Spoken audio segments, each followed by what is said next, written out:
Radhe Radhe everyone. आंवला एकादशी 2025 आने वाली है। आंवला एकादशी किस दिन है, शुभ मुहूर्त कौन सा है, पूजा किस दिन करनी है, पूजा विधि क्या रहेगी, सामग्री क्या क्या रहेगी और कथा किस तरह से सुनी जाती है, इसी तरह की सभी जानकारी इस वीडियो में है। वीडियो अंत तक देखिएगा।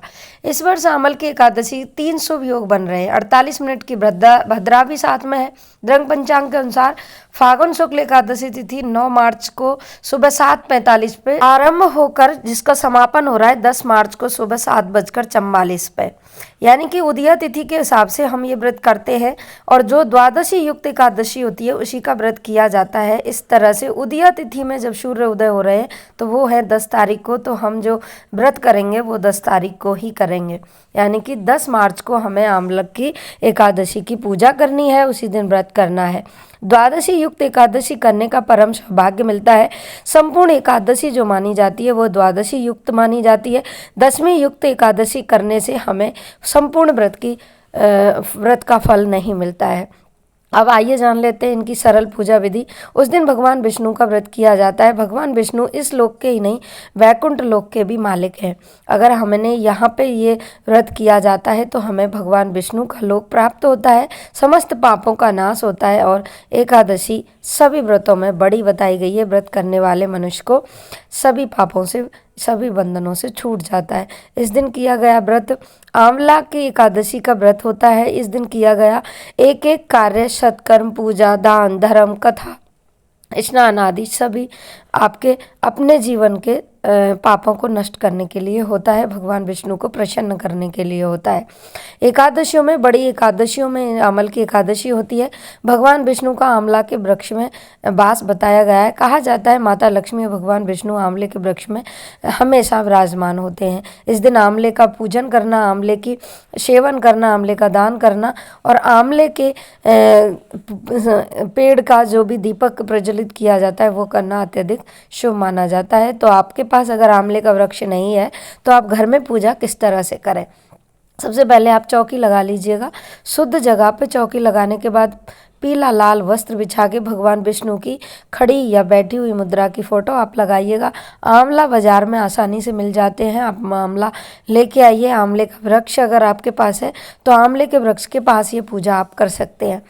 स्वास्तिक बना लीजिएगा चौकी पे। भगवान गणेश का प्रतीक होता है। पूजा के समय पे सबसे पहले इसका ही चिन्ह बनाया जाता है, उसी की पूजा की जाती है। भगवान गणेश की पूजा से के बिना कोई भी पूजा आरंभ नहीं होती है। तो भगवान गणेश को आप विराजमान करिएगा, उसके बाद उनका पूजन करिएगा।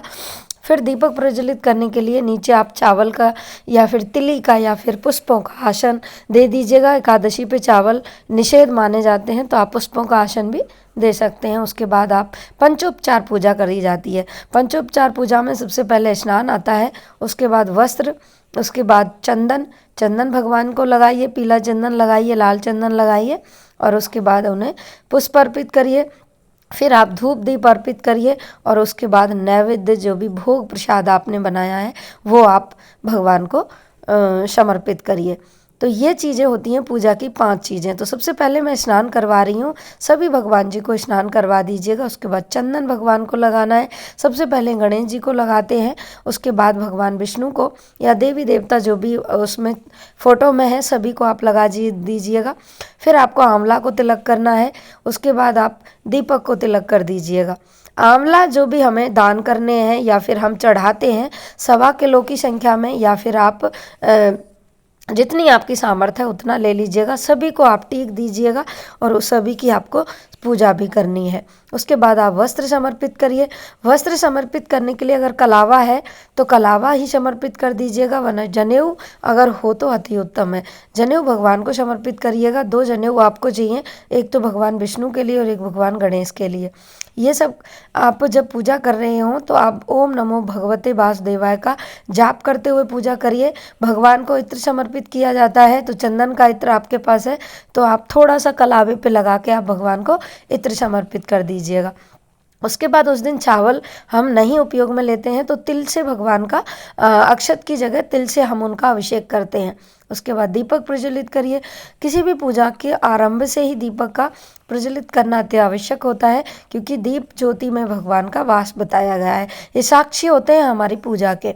तो दीपक प्रज्वलित करिए, दीपक आप भगवान को दिखा दीजिए।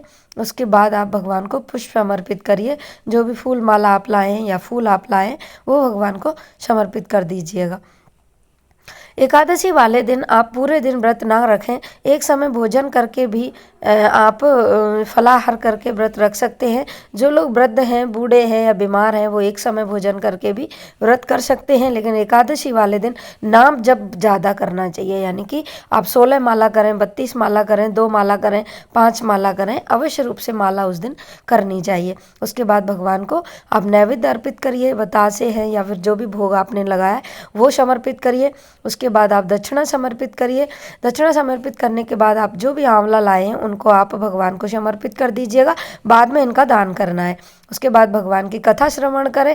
कथा श्रवण करने के बाद आरती करें, और आरती करने के बाद पूजा में रही सभी कमियों के लिए क्षमा अर्चना करें। हे प्रभु, जो भी पूजा में कमी रही है उसे आप क्षमा करें और हमारा व्रत संपूर्ण करें। इस तरह से की जाती है आंवला एकादशी की पूजा। एकादशी की पूजा वाले दिन आप शाम के समय पे किसी भी मंदिर में या फिर किसी भी उद्यान में जाके आंवला के पेड़ के पास दीपक प्रज्वलित करें। भगवान विष्णु या भगवान कृष्ण के मंदिर में दीपक प्रज्वलित करें, अति उत्तम बताया जाता है। इस तरह से आपकी पूजा संपूर्ण होती है। अगर वीडियो अच्छी लगी तो लाइक करें, शेयर करें एंड कमेंट करना ना भूलें कि आपको वीडियो कैसी लगी।